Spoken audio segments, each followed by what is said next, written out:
The bakers of Weber's Bread present your all-star Western Theater, transcribed earlier for release at this time. Drifting along, singing a song under a western moon.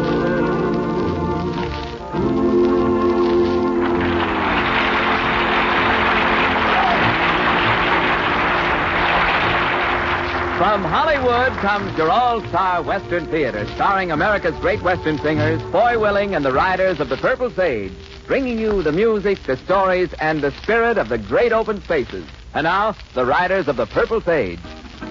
Yippee-yay, yippee-oh, in a day home we go. For a cowboy has to sing and a cowboy has to yell, or his heart will break inside of him at the gate of the home corral.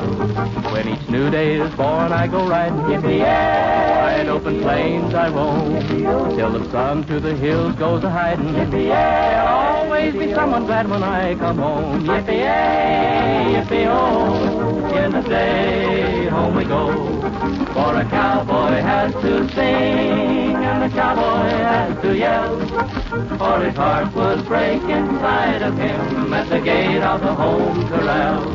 There's a tired pony glad that it's over, yippee-yay, long in my heart so am I, for tonight we'll be dreaming of clover, yippee-yay, and we always will until the day we die, yippee-yay, yippee-oh, in the day home we go. For a cowboy has to sing and a cowboy has to yell, or his heart will break inside of him at the gate of the home corral.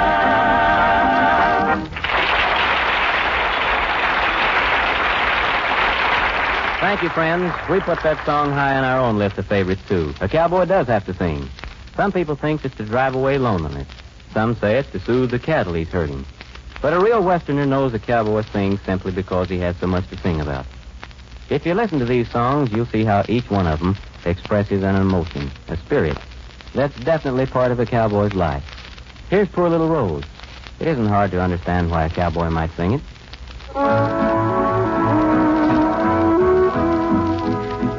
You're just a poor little rose in a snowdrift. You look so sad and forlorn, lying out there in the moonlight, that you wonder why you were born. The night is so cold all about you. You lie there in such sad repose, but you're not alone in your snowdrift. I'm just like you, poor little rose. Once I knew a beautiful lady. She was so sweet and so fair, with cheeks like your now faded petals, and cousins of yours in her hair. But now she is gone like the summer that brought you to life, I suppose. And now you and I have nobody. I'm just like you, poor little rose.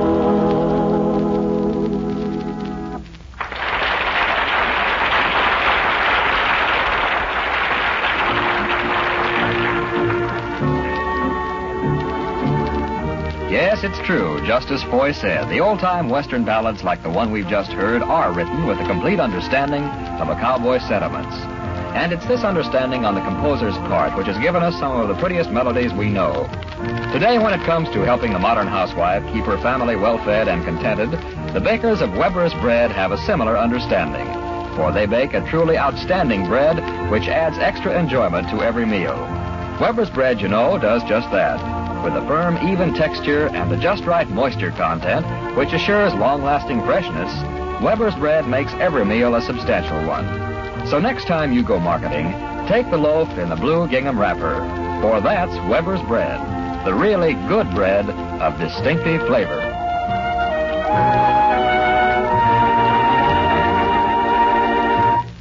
Another song the cowboy has to sing, and to give release to an altogether different spirit.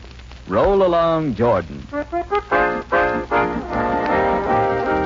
Roll along, along, Jordan, roll me on my way. Roll along, along, Jordan, roll me home today. I'm gonna ride away from here. I'm gonna ride away from here. Darkness falling, Gabriel's calling. I'm gonna ride away from here. Roll along, along, Jordan, roll me on my way. Roll along, along, Jordan, roll me home today. I'm gonna sing away up there. I'm gonna sing away up there. Oh, heaven's blessing, sweet caressing. I'm gonna sing away up there. Roll along, along, Jordan, roll me on my way. Roll along, along, Jordan, roll me home today.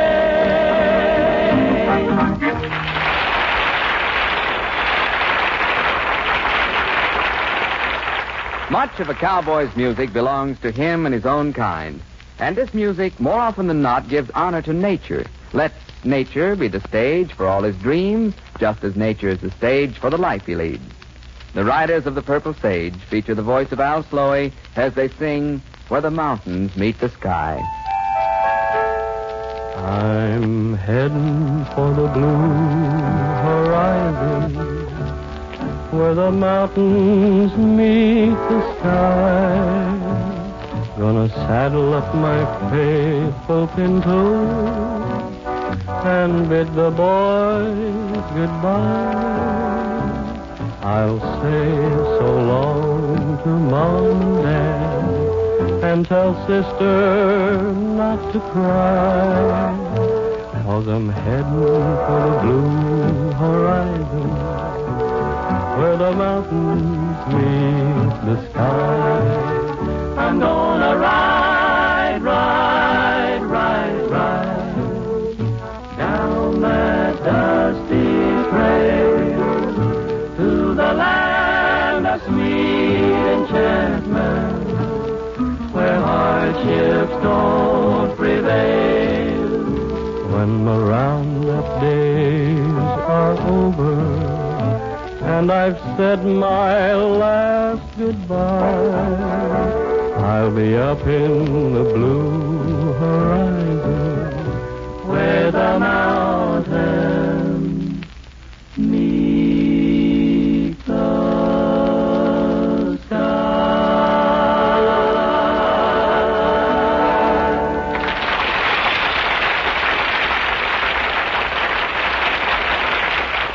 Well, it's time now for Foy Willing and the Riders of the Purple Sage to tell us another of their adventures in the West.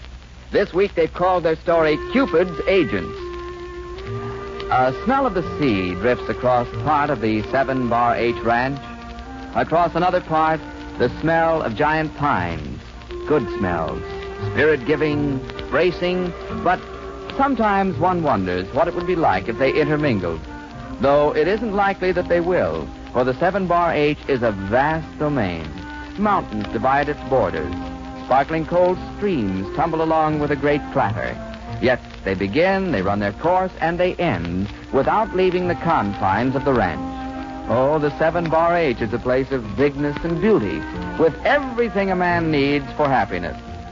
No wonder, then, those 3 vagabonds, the Riders of the Purple Sage, were more cheerful than usual. They were riding across this ranch, and in addition to the beauty and luxury of nature, they were traveling. And when traveling, their spirits are always highest. Sure a pretty country, ain't it? Yeah, sure is. Hey, where are we now, Foy? On the 7 Bar H or the Stark Ranch? 7 Bar H. Stark's place is still a few miles east. How about hunting up the ranch house and seeing if they can use a couple of hands? You mean to say you'd work for a woman, Johnny? A woman? Heck no, I should say not. Well, I'll be seeing you around sometime then. Where you going? Over to hire out as a ranch hand. The woman running this place is awful pretty. Well, why didn't you say so? Come on. You fellas just keep your shirts on. Lois Maxwell's already married. Oh, deal's off, Johnny. Oh, I didn't want to work anyhow. Besides that, there's usually trouble here, with Ed Stark trying every trick in the book to annex this place to his own ranch. He gave Lois Maxwell's father a good many years of worry. And now he's doing the same thing with the girl herself. Oh, I remember now. Stark even got himself elected sheriff, didn't he? So he could pretend to be chasing rustlers and have an excuse for shooting up the 7-bar 8. Well, that's putting it a little crude, but you got the general idea. Looks like there might be a little shooting right now. Where? Oh, yeah, coming down that mountain. Look at them. Wow, that's traveling. I wonder if it's a posse after somebody or a gang of rustlers. Hey, they're after somebody. See that one horse out in front? Well, what are we waiting for? Let's hightail it over and find out what's going on.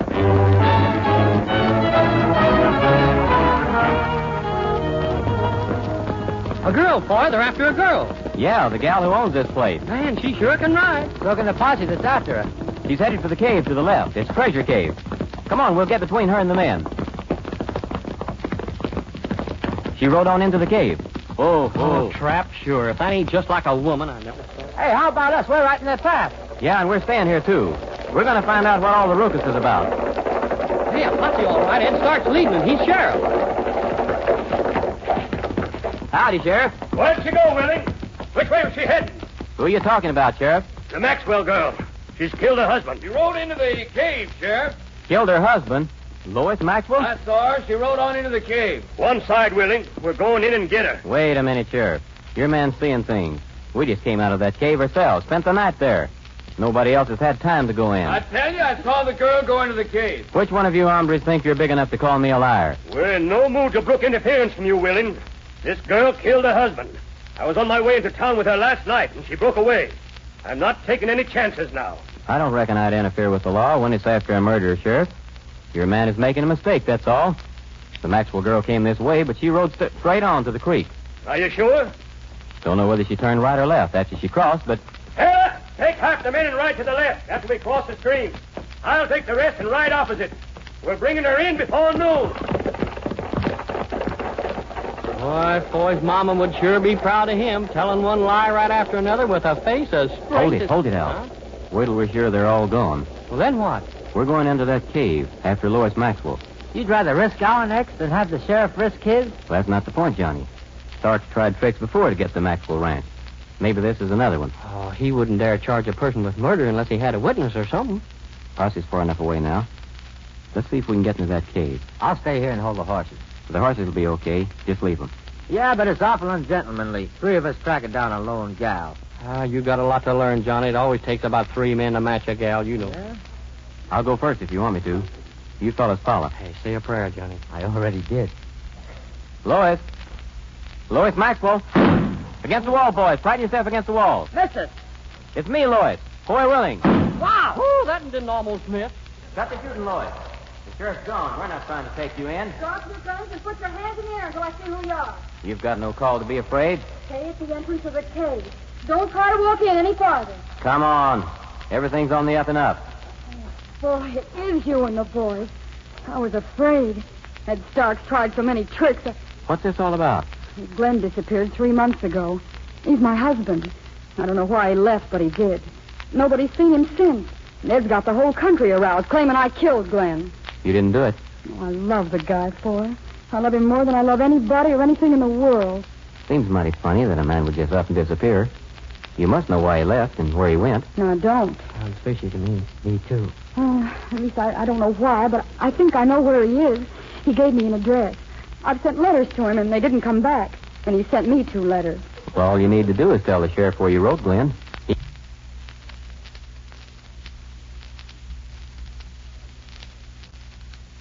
He could trace him. The sheriff didn't give me time to do anything. Rumors were going around about Glenn being killed. I knew that, but I didn't have any idea people were taking him seriously till last night. And last night, the sheriff swooped down and tried to take me in. Well, suppose you give the letters to me. I'll ride in and turn them over to the law. You stay here.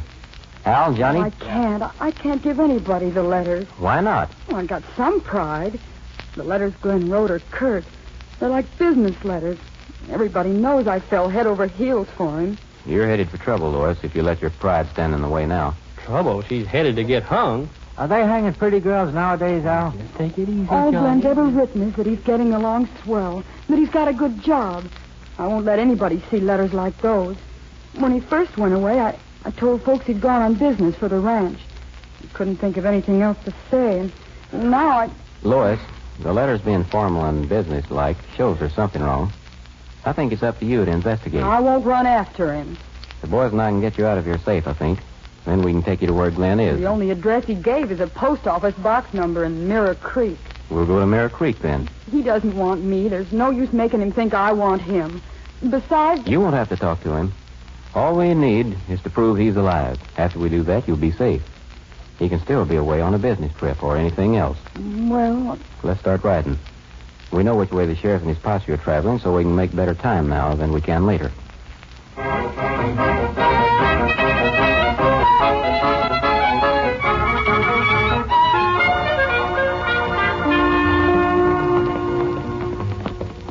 You promise now. I don't have to talk to Glenn or let him know I'm in town. We'll keep our word. Hal, this may be dangerous territory. Better ride around the bend and see if the road's clear. Sure, I'll signal when I get there. Lois, does the sheriff actually believe you killed Glenn?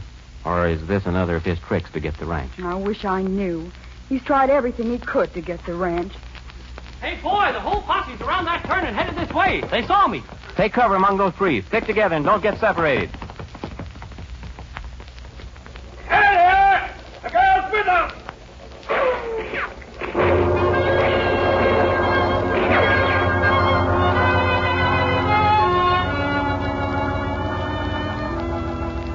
Well, we got away, and now we're across the county line, so he can't do a thing if he does see us. We'll have to keep off the main roads to Mirror Creek, though. He'll be wiring ahead. The law in other counties will be watching for us.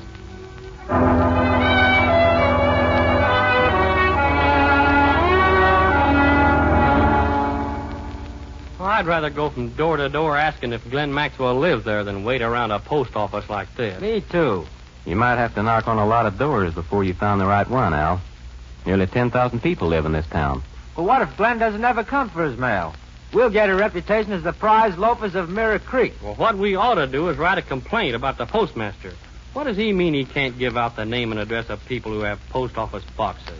Well, he has to abide by post office rules, Al. The system is all wrong. Red tape. What worries me is having to keep Lois in that hotel room all this time. Well, at least she's sitting and not leaning against walls. Any mail for box 321? Hey, there he is. Yeah? Just a second, I'll see. 321, he said. Hold it. That's the guy we're looking for. Nope. Nothing at all. Not a thing? Nope. Oh, okay, thanks. Come on, boy, that's Glenn. Well, let's not go up and speak to him. We'll follow. Find out where he leaves. Otherwise, we might spoil something that may turn out all right.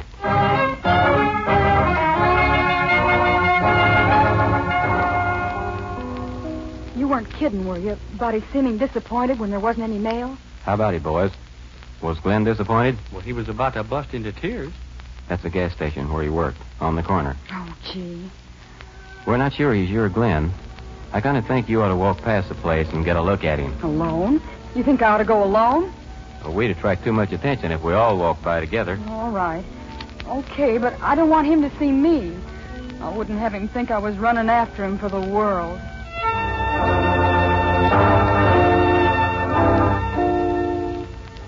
Lois?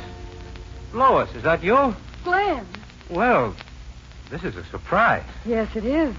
A big surprise. I didn't know you were in town. It's on business, I suppose. Business? Oh, yes. We needed some supplies at the ranch. Oh, You working here at the gas station? 3 months now. That's a long time. I'm doing well. I've saved almost $300. When I save 2 more, the boss will back me when I've saved $500. He'll take it as a down payment on a gas station of my own. Oh, gee. That's fine, Glenn. Yeah. Well, I'd better be getting along. The supplies. Glad to have seen you again, Lois. Glad to have seen you, Glenn. Goodbye. Goodbye. Goodbye. Lois, Yes, Glenn. Nothing. Well, goodbye. Goodbye. No, wait a minute, Lois. Don't go. Don't. I want to talk to you. I'm still here. Gee, I don't see how I can talk, though. Not after the way I treated you. I knew when I was doing it, Lois, I just couldn't stand things any longer. Wherever I went, into town, to a roundup, even when I'd take you to a dance, the folks would be whispering, "There's the guy who married the 7 Bar H ranch." Who whispered that, Glenn? People, everybody. They'd infer I couldn't make a living on my own. They didn't give me the benefit of having common sense. I mean, they didn't think I loved you. They inferred the ranch was all I cared about. They were wrong, though, weren't they? You're making your own living and getting along fine now. Sure. I heard some of that gossip, too, Glenn. But I didn't pay any attention to it. That is, until you walked out on me the week before I lost the ranch. Lost the ranch? Your ranch? The 7 Bar H? Isn't that why you left, Glenn? Because you knew I was losing it? Lois, I never even heard about it. What happened? How did you... Oh, Ed Stark dug up some old debts. But isn't there some way you can get it back? It was all perfectly legal. Gee. Well... Well, a gas station will give 2 people a good living, and I'll have a gas station as soon as I save another $200. It won't take so awfully long to save it, and... Say, I'd be making a living for the both of us then, wouldn't I? Glenn. We might have to economize a little until I save the extra $200, but we wouldn't mind that. I've got $200 left. Just $200, and I could put that in, too. Why, it'd be the same thing. You'd still be earning a living for both of us. Lois, that'd be wonderful. That'd be heaven.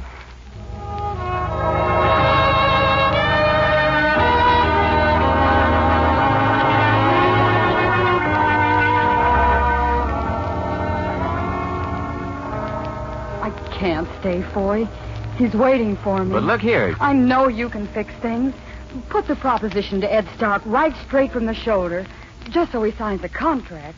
I wouldn't trust him unless everything's in writing. Lois, you're being very foolish. I'll deed the ranch to him, but he has to give it to the government as a state park.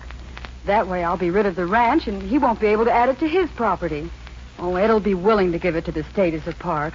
It'll make him a big man with the people, and that's what he wants. Lois, look here. You don't realize what you're doing. You got to think this thing over. Boy, what is there to think over?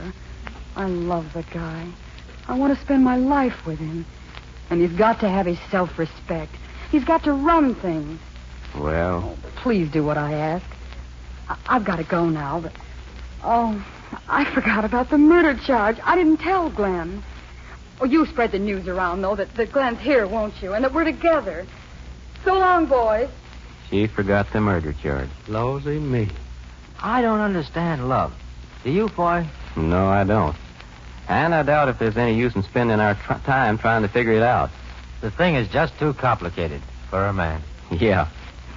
Well, let's get along and see Sheriff Stark.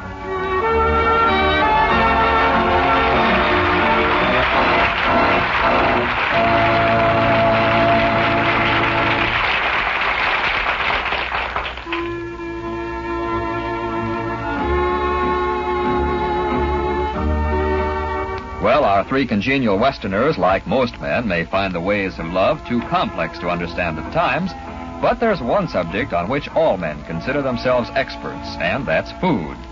Any housewife or mother can tell you how particular the male members of her family are when it comes to good food.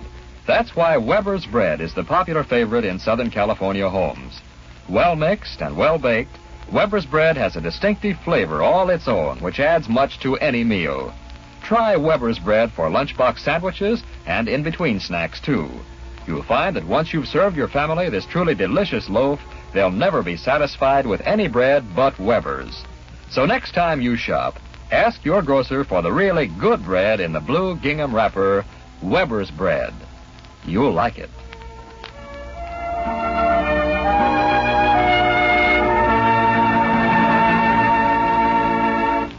Some of the music which belongs to the West and which a cowboy sings is of a kind that deserves worldwide renown.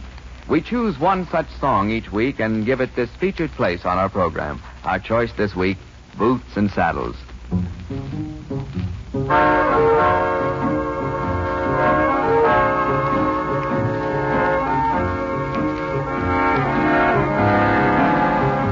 Take me back to my boots and saddle.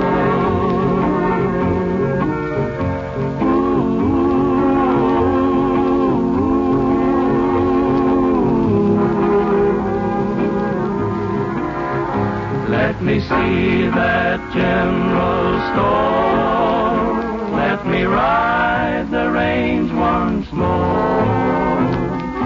Give me my boots and saddle. Let me ramble along the prairie.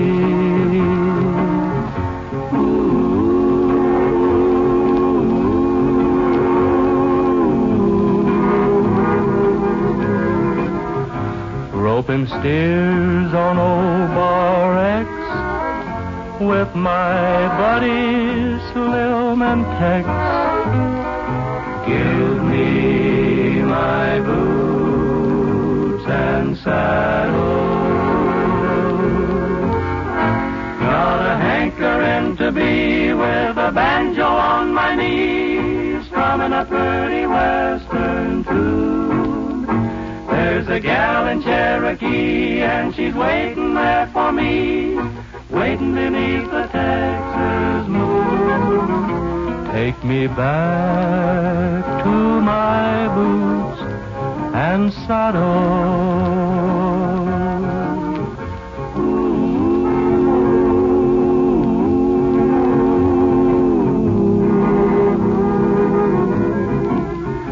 Let me greet each blazing morn on the ranch where I was born.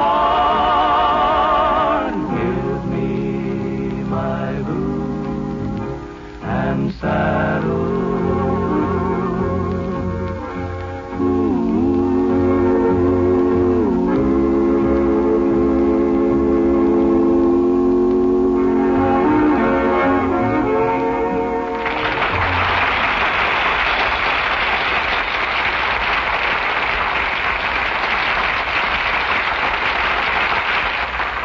Well, that's about it for this time, friends. We hope you'll be with us when we come drifting along next week. Before we go, we'd like to thank Rita Lynn, Jim Marshall, and Nesta Piva for their good work in helping us tell our story today. This is Foy Willing speaking for Al Sloyd, Johnny Paul, Scotty Harrell, the Riders of the Purple Sage, saying so long and good luck to you all. Drifting along, singing a song.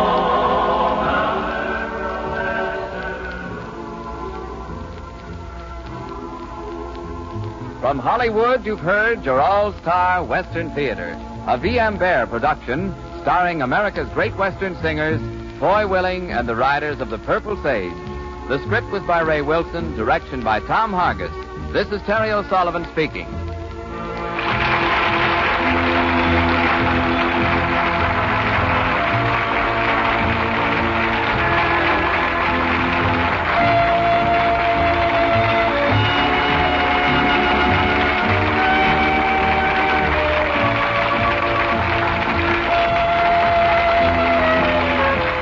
All-Star Western Theater was recorded earlier and came to you from Columbia Square.